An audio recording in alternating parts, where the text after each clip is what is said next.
Alléluia. Père éternel, je te remercie pour le privilège d'enseigner ta parole, Seigneur. C'est toujours un privilège de te servir, Seigneur éternel, dans toute capacité.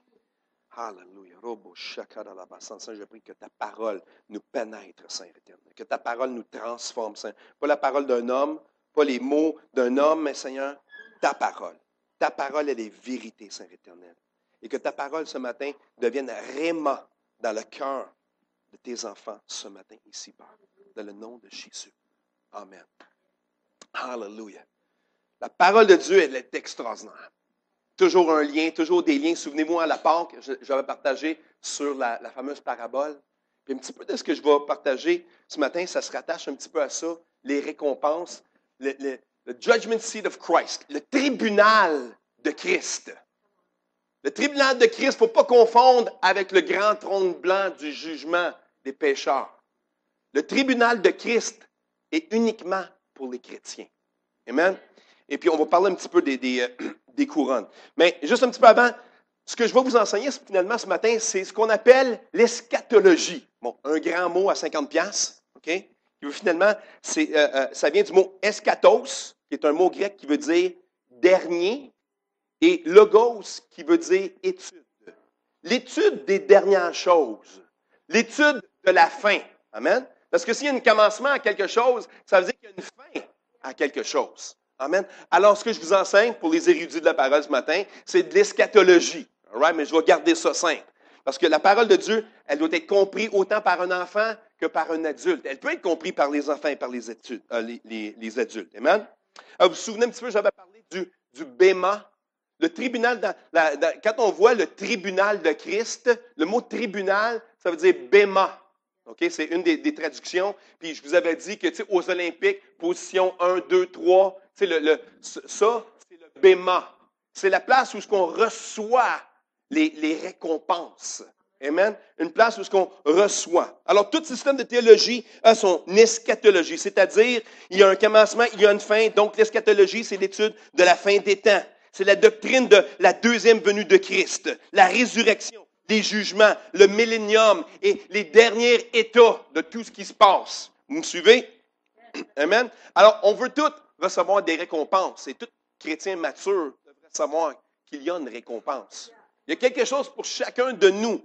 Il y a quelque chose pour chacun de nous et on peut se l'acquérir. Il faut faire quelque chose. Il faut s'approcher du Seigneur. Il faut chercher. Il must inquire, chercher, gratter, se poser des questionnements, raisonner, méditer la parole de Dieu pour savoir c'est quoi, comment est-ce que je fais pour obtenir les différentes couronnes. Qu'est-ce que moi je peux faire en tant que chrétien pour obtenir les couronnes? Mais premièrement, il faut savoir qu'il y en a des couronnes.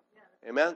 Et puis, où est-ce que je voulais aller un petit peu avec ça? Parce que je vais vous montrer tantôt des images spéciales. Parce que l'Apocalypse, c'est la spécialité de mon papa. OK? C'est la spécialité de mon père. Puis on discutait un petit peu. Je partageais que j'allais partager ça.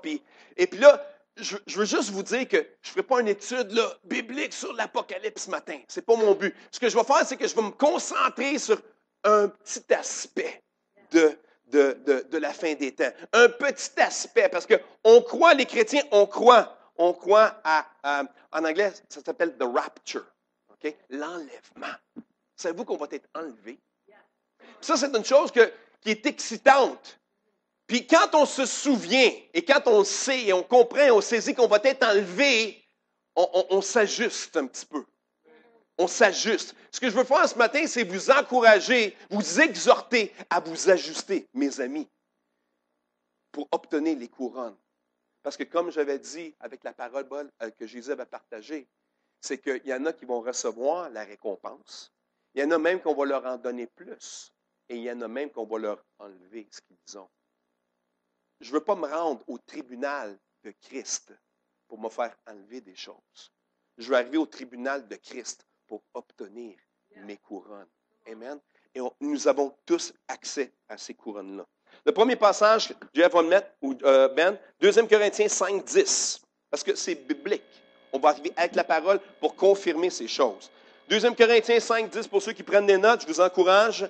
Car il nous faut tous, dites avec moi tous comparaître devant le tribunal, ou le béma de Christ, afin que chacun reçoive selon le bien ou le mal qu'il aura fait étant dans son corps. Et je veux juste souligner, dans mon étude, j'ai trouvé, parce que, vous savez, la Bible, évidemment, elle a été traduite. Et puis moi, je sais qu'en tant que traducteur, interprète, je sais qu'il y a plusieurs façons d'interpréter quelque chose ou de traduire quelque chose, plusieurs mots. Puis un des mots qui est souligné lorsque j'étudiais, que j'ai remarqué, quand ça dit le bien ou le mal, le mot mal, dans le fond, a été mal traduit. Okay? Il y a une autre traduction qui serait plus claire, ça serait le bien ou les choses inutiles. Ça change tout le concept. Okay?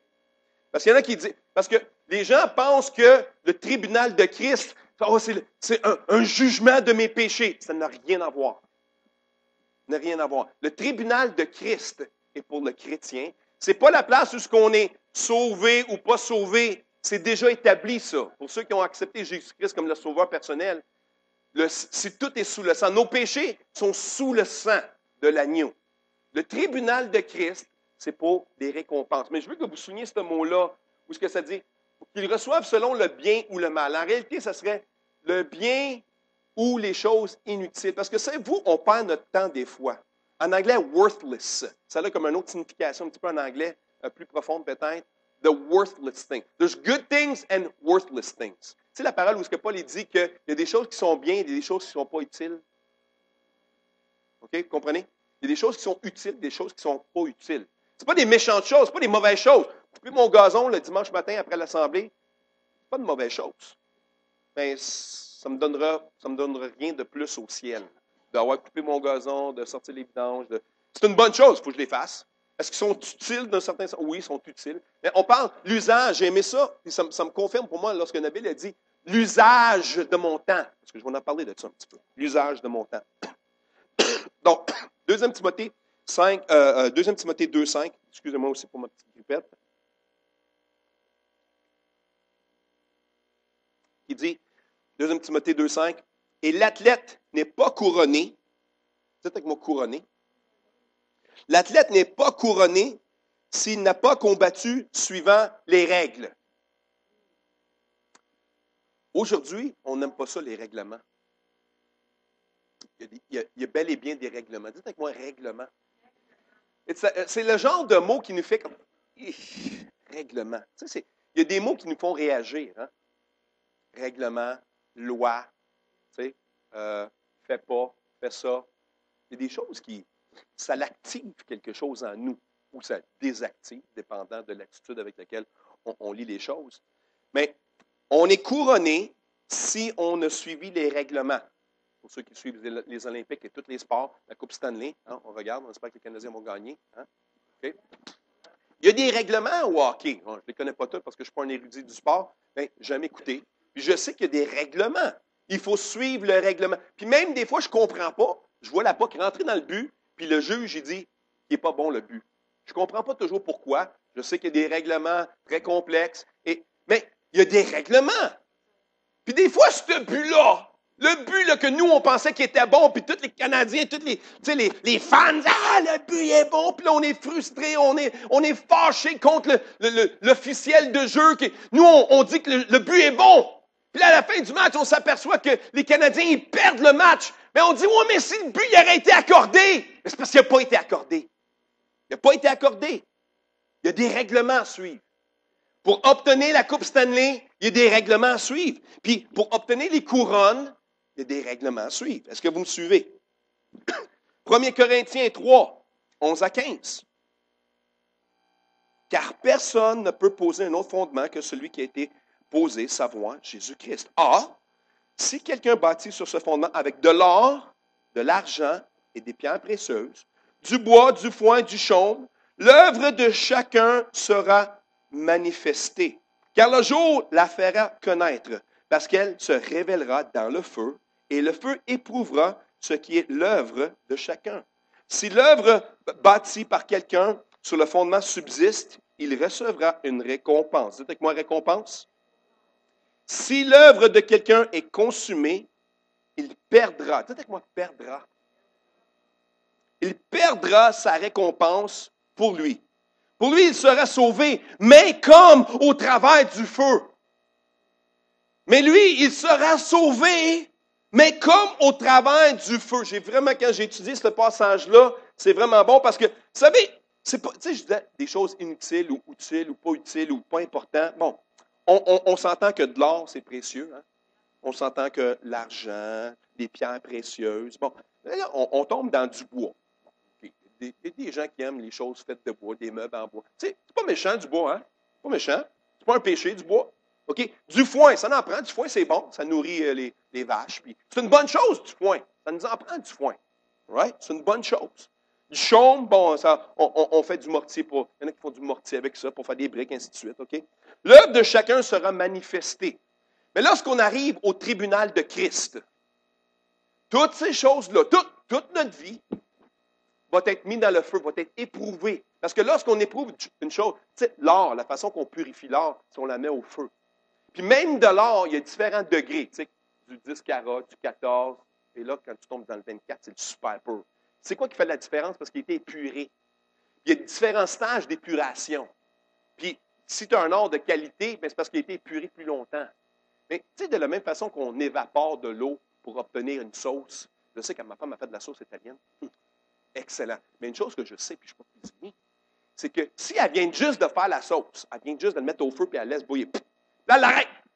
Il ne sera pas aussi bon. La sauce, ça ne sera pas aussi bonne que si elle l'a laissé mijoter pendant 1 heure de temps. Mais vous le savez, hein, quand on fait mijoter la sauce pendant 1 heure de temps, le pot, il était plein. Le chaudron, il était plein. Puis là, à la fin d'1 heure, qu'est-ce qui reste dans le chaudron? Il était épuré. OK? Ton 24 carats, là, il est pur. Lorsqu'on arrive devant le Seigneur, toute notre vie, la sauce, les bonnes choses, les mauvaises choses, sont amenées devant le tribunal de Christ. Il allume le feu pour voir qu'est-ce qui va rester. Parce qu'il veut épurer qu'est-ce qui reste. Et puis, le chaume, le bois, des choses qui ne sont pas essentielles dans notre vie vont brûler. Pouf, cendre par terre. Aucune valeur dans de la cendre. Aucune valeur. Ce qui va demeurer, c'est les pierres précieuses, l'or, les masses de l'argent, le bronze et tout ça. Là, bon. Ça va rester, non? Ça subsiste. Donc, Jésus va mettre à l'épreuve notre vie. Qu'est-ce qu'on a fait avec notre vie? C'est quoi qu'on a fait? Nos récompenses sont basées sur ce qui reste. Je viens juste d'expliquer quelque chose. Peut-être que la couronne qu'il nous donne est faite avec ce qui reste. Wow, that's good, man. I just got something good. Maybe your crown. Peut-être que ta couronne est faite avec l'or qui reste lorsque tu es éprouvé. Hey, get that, receive it. Reçois ça. Ça, c'est pour toi, ça. Ta couronne, est-ce qu'elle va être 10 carats? 14 carats? Est-ce qu'il va y avoir des pierres précieuses sur ta couronne? Ça ne veut pas dire que tu vas en avoir des pierres précieuses sur ta couronne. Tout dépend de ce que tu fais ici sur terre. Wow, that's good. That's good. Yeah. That's good. Amen. I take that. I take that from me. Hallelujah. Donc, c'est quoi le tribunal de Christ? Romains 14, 10, 12. Je ne l'avais pas mis dans mes notes, ça, je pense, mais je vais juste vous lire ce que j'ai ici, là, moi, que tu es capable de le trouver. 14, 10, 12, ça dit, « Nous comparaîtrons devant le tribunal de Dieu. Chacun de nous rendra compte à Dieu pour lui-même. » Okay, bon, j'ai déjà lu 2 Corinthiens 5, 10. Okay? Car il nous faut comparaître devant le tribunal de... Je sortais des versets là, pour backer là, ce que je vous dis, là, parce que je ne l'invente pas. Ce n'est pas une doctrine d'homme. Okay? D'ailleurs, ce que je vous enseigne ce matin, c'est la majorité de le chrétien, le monde chrétien, là, tout évangélique confondu. Ce que je vais vous enseigner ce matin, c'est la majorité. C'est la majorité de nous qui croyons ça. All right? Donc, moi, ce que je vais enseigner ici ce matin. Et puis aussi, juste pour vous dire, là, j'ai papa ici qui est un homme d'expérience. Et puis je sais que si je fais un erreur quelconque, il va venir me le dire après, puis je vais me corriger s'il faut. Mais je tire mon enseignement en partie de ce que j'ai reçu de mon papa, et puis qu'est-ce que lui a étudié. Si cet homme-là qui est ici aujourd'hui est un homme de Dieu, comme je sais qu'il l'est, et que j'ai pris mon enseignement de ce que lui a appris, je pense que ce que je vous emmène ce matin, ça va être bon. Au-delà de 40 ans d'expérience, et puis je suis allé puiser dans ce que lui a étudié. Okay? Donc, dans le contexte des passages qu'on a lus, ça fait clairement référence à des chrétiens. On parle à des chrétiens. Le tribunal de Christ, c'est pour des chrétiens. Ceux qui ont accepté Jésus-Christ comme leur sauveur personnel. Et je vois tout le monde ici, on est tous des chrétiens. Il y a peut-être sur l'Internet, je ne sais pas s'il y a quelqu'un qui nous regarde, mais tu vas pouvoir avoir accès à ça toi aussi si tu écoutes bien jusqu'à la fin. OK? Donc, le tribunal de Christ concerne donc les croyants qui doivent rendre des comptes de leur vie. Le tribunal de Christ ne décide pas du salut. Votre salut est déjà décidé. Le salut est déjà décidé. Cela fut décidé par le sacrifice du Christ pour nous, 1 Jean 2, 22. Okay? Et notre foi en lui, Jean 3, 16. Okay? Je peux juste les dire pour ceux qui prennent des notes. Tous nos péchés nous sont pardonnés et nous n'aurons jamais à être condamnés pour eux. On n'est pas condamnés. Au tribunal de Christ, ce n'est pas la condamnation des péchés. Nos péchés, nous les chrétiens, sont déjà lavés, effacés par le sang de l'agneau. Est-ce que tout le monde me suit? C'est important parce qu'on fait confusion. Même des jeunes chrétiens font confusion que le tribunal de Christ, c'est la même chose que les grands tribunaux blancs. Non, non, non, non. Le tribunal de Christ, c'est tu fais face à Jésus sur un trône. Le tribunal blanc de Dieu, c'est tu rencontres Papa céleste, le Dieu tout-puissant qui va décider qui s'en va en enfer. Okay? Ça, c'est pour les non-croyants. Je parle toujours ici du tribunal de Christ. C'est ça la clé? Christ. All right? Bon. Tous nos péchés nous sont pardonnés et nous ne serons jamais condamnés pour eux. Romains 8, 1. Nous ne devrions pas considérer le tribunal de Christ comme Dieu jugeant nos péchés. Ce n'est pas ça. Le tribunal de Christ, ce n'est pas Dieu qui juge nos péchés. Mais c'est plutôt comme Dieu nous récompense pour nos vies. Notre vie utile. Okay? Oui, comme disent les Écritures, nous devons rendre compte de nos vies. Nous devons en partie répondre de nos péchés commis. Toutefois, là ne sera pas l'emphase du premier tribunal de Christ. OK? Bon. Tout le monde suit jusqu'à date? Au tribunal de Christ, les croyants seront récompensés sur la base de leur service pour Christ. Puis là, je vais nommer différentes choses. OK? Puis je n'irai pas en détail. C'est pas, je veux faire un survol de cette partie-là. OK? Et vous allez voir avec l'image que je vais vous montrer tantôt. Bon. Donc, il va y avoir des critères. OK? Puis ceux qui prennent les notes pour les versets, 1 Corinthiens 9, 4 à 27, 2 Timothée 2, 5. Bon.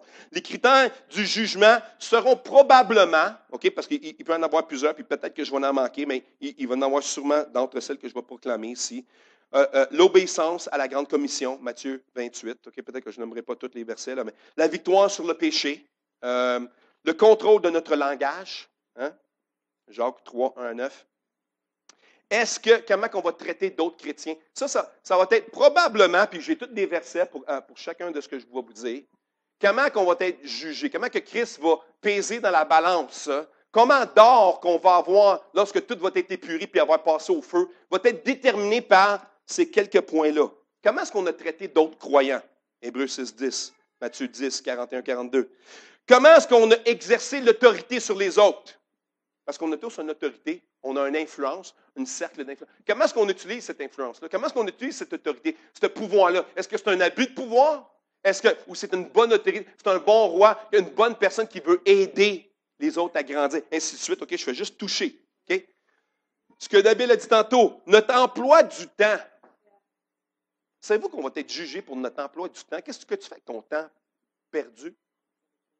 Qu'est-ce que tu fais avec ton temps lorsque tu es à ta maison et que tu ne fais rien, puis que tu pourrais faire quelque chose? Tu sais, des fois, puis écoute, ça c'est tout le monde, je m'inclus là-dedans, hein, je suis le premier. Là, quand je suis à la maison et que je ne fous rien, en bon québécois, ça n'arrive pas souvent, mais des fois ça m'arrive. Ou ce que je m'évache sur mon sofa puis ça me tente de rien faire, comme même pas lire la parole, pas prier, pas rien. Des fois, j'ouvre la TV juste pour rien, tu sais, juste pour zone out. Tu sais, je vais être jugé pour ce temps-là. Nous allons être jugés pour ce temps-là. Comment est-ce qu'on emploie nos talents et nos dons? Je vous ai parlé, ça fait une couple de semaines que je vous parle de ça. Là. Nos talents, nos dons. Qu'est-ce que tu fais avec? Tu es un musicien. Tu es un chanteur. Tu as des capacités, des talents cachés. Je sais, il y en a toujours. Il y a toujours des talents cachés dans l'Église. Je suis toujours surpris lorsque je vois quelqu'un tout d'un coup qui va en avant et que, oups, un talent que je n'aurais jamais su et démontré devant tout le monde. Puis là, je me pose tout le temps la question, mais pourquoi ils n'ont pas investi leur talent quelque part? Parce qu'il y a du monde qui ne veulent pas investir leur talent. Il y en a qui savent qu'ils ont des talents, et puis à cause de des chaînes qui les lient, ils sont liés par la gêne, la timidité. J'en étais un de ceux-là, moi. Les gens ne me croient jamais quand je leur dis j'étais un introverti extrême. Aujourd'hui, je suis complètement l'opposé. Je suis un extraverti.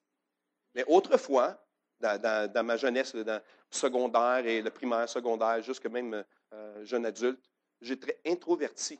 C'est le Seigneur qui m'a extroverti. C'est le Seigneur qui m'a libéré. Moi, je déclare, Doreen sait, j'étais à l'école au secondaire avec elle, elle vous le dira. J'étais le genre d'étudiant qui passait dans le corridor, à côté sur le bord du mur, déranger personne, pas d'ennemis, pas d'amis, tu sais, tout seul dans mon coin, introverti, extrême. Doreen peut vous le dire, elle m'a connu dans ces temps-là. Alors, mais j'ai des talents, j'ai des dons. T'imagines-tu si je ne serais pas sorti de ma coquille? Quelle bénédiction aurait été perdue pour le royaume? Je ne suis pas en train de péter mes bretelles, mais ce que je veux dire, c'est que je sais ce que Dieu m'a donné, puis maintenant, je l'utilise pour sa gloire. J'ai découvert que j'aimais chanter. Je ne l'aurais jamais su avant. J'ai découvert que j'aimais faire des pièces de théâtre, des mimes, toutes des choses que j'aurais jamais faites si j'aurais resté introverti. C'est des choses qui ont sorti lorsque je me suis mis dans les mains de Dieu. Et Seigneur, tu m'as donné ça. Si tu me l'as donné, c'est parce que tu veux que je m'en serve. On va être jugé pour ça. Amen? Tout le monde me suit? Ça, c'est 1 Corinthiens 12, 4, 12, 12, 2 Timothée 1, 6. Pour ceux qui veulent les versets, je peux vous les donner après. J'en ai plein. J'ai plein. Je me retiens, là. OK? On va être jugé sur la façon qu'on utilise notre argent. Ça va peser dans la balance. Ça va peser dans la balance. Souvenez-vous de la femme, la veuve, qui a donné 2 pence, 2 cents. Dans le tronc, ça dit, dans le tronc de l'église, du temple. Puis, Jésus a remarqué les 2 cents qu'elle a donnés. T'en as combien de cents, toi, dans ton petit compte de banque? On a combien? C'est même pas prêcher pour les dîmes et les offrandes. C'est juste, Dieu va nous juger. Qu'est-ce qu'on a fait de nos finances? Est-ce qu'on était des bons intendants? Est-ce qu'on était des bons intendants? La façon, on l'a-tu flambé notre cash? On l'a-tu flobé dans le fun? On voulait avoir du fun. Moi, je ne reviens pas à chaque fois que je vois les témoignages de ceux qui gagnent la 649. Savez-vous que la plupart des gens qui gagnent ces gros lots-là, après une couple d'années, ils redeviennent pauvres? Parce qu'ils ont 1 sur 10. 9 sur 10 retournent à la pauvreté qu'ils avaient autrefois. Des millions qu'ils avaient gagnés. Ou qui ne savent pas gérer. J'ai lu dans le journal cette semaine, le journal de Montréal, cette semaine, une femme avait gagné 8,5 millions. Elle a tout perdu par des fraudeurs. Elle était mal conseillée. Mais, tu sais, si elle avait une notion de quelque chose, peut-être, tu sais, elle aurait cherché, elle aurait bien investi son argent, je ne sais pas. Mais bref, c'est qu'il y a quelque chose.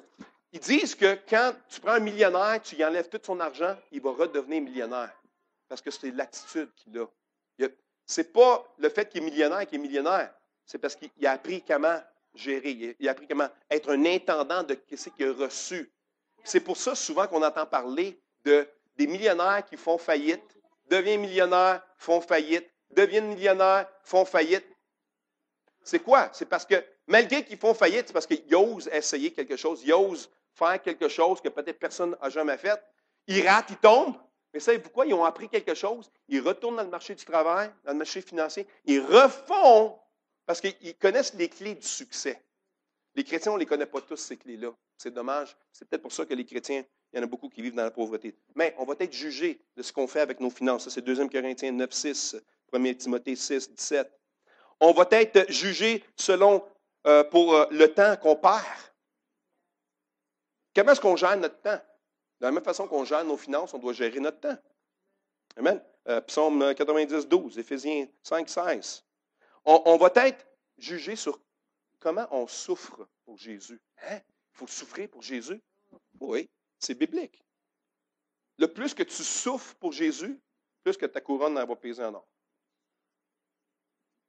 Tu sais, là, quand on se fait persécuter, quand on se fait rire de nous, c'est une forme de souffrance. Okay? Il y en a d'autres qu'on va voir, là, souffrance jusqu'à être martyr, là, mourir pour la cause de Christ. Ça, c'est l'extrême. Mais on va être jugé sur comment on souffre pour Christ.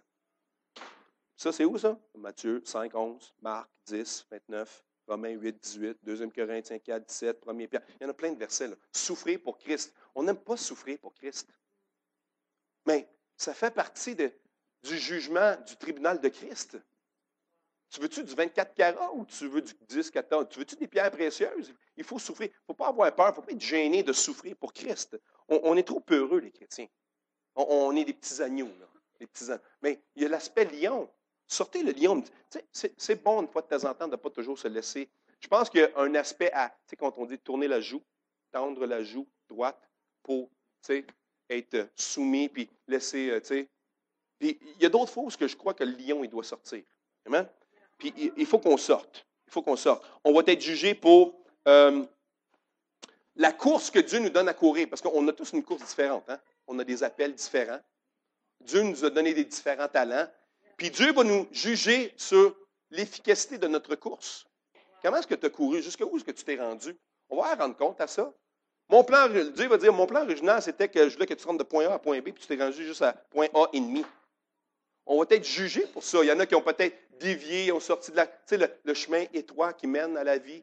Mais peut-être qu'il y en a qui vont sortir du chemin un petit bout. Il y en a peut-être même qui vont complètement, je parlais de ça avec quelqu'un, que peut-être même qu'il y en a qui vont complètement dévier, vont complètement faire fausse route. Tu sais, les chrétiens qu'on a tous connus, les chrétiens qui étaient forts dans le Seigneur. Puis là, tout d'un coup, 10 ans plus tard, tu apprends qu'ils ne sont plus dans le Seigneur. Ils ne servent plus, ils ne sont plus à l'Église, ils ne veulent rien savoir. Ils ont été brûlés, mais ils ont tellement été brûlés qu'ils décident de plus. Ils mettent la pénalité sur Dieu, puis ils refusent de tuer Dieu. Imagine eux, lorsqu'ils viennent devant Dieu. Wow. Ça, c'est une autre affaire, c'est un autre ligne. Mais on va être jugé sur combien d'âmes on amène au Seigneur. Je me souviendrai toujours de la prêche de ma femme, elle l'a prêché ici aussi, je me souviens. Le plateau. On veut-tu venir devant le roi des rois avec un plateau avec une fraise dessus? Souvenez-vous de cette prêche-là? Ma femme a fait ça ici. Oui, mais tu l'as déjà fait ailleurs. Je t'ai déjà vu prêcher ça. Avec un plateau. On va venir avec un plateau. Il y en a qui vont rentrer avec un plateau. Il y en a qui vont dire, hey! Saint-Pierre, ouvre les portes plus grandes, j'ai du monde! Ça va être style Billy Graham. Billy Graham, Pierre, ouvre les portes plus grandes! Lui, il va falloir que ça ouvre grand. Là. On s'entend? Okay? Il y en a d'autres qui vont juste rentrer avec un plateau avec une fraise. J'ai amené un arme, Seigneur. Imagines-tu la personne qui a amené Billy Graham au Seigneur? Elle était grosse, la fraise. OK? On a tous une part dans ce qu'on fait lorsqu'on amène quelqu'un au Seigneur. Tu sais. J'ai une part quand je prêche la parole, puis que je fais un appel au salut, puis que la personne vient avant, accepte le Seigneur, mais la personne qui a amené cette personne-là à l'Église, elle a une part là-dedans aussi, non? Dieu est juste, right? Il ne va pas juste dire, c'est Pasteur Mike qui a prêché, c'est lui qui a couru. Non, non, non, non, non. Non. On a une part tous là-dedans. Lorsqu'on sème dans les puits, OK? Lorsqu'on sème, on a une partie, on a une portion de la. Il y a un certain intérêt qui nous revient. Amen? Parce qu'on a investi de l'argent, on l'a mis en banque céleste, puis on a un retour dessus. On a tous un petit peu un retour là-dessus. All right? C'est une des façons. La façon qu'on contrôle notre vieille nature, ça c'est dans la parole. Est-ce que vous laissez votre vieille nature vous contrôler, vous dominer, ou est-ce que vous dominez votre chair? La parole a dit assujettir sa chair. Assujettir tes émotions. Tu sais, il y en a qui sont plus comme, je dirais, des combattants, puis il y en a qui sont plus mous. Il y en a qui sont plus colériques. Parce qu'on vient devant le Seigneur. La colère, ce n'est pas nécessairement une bonne chose.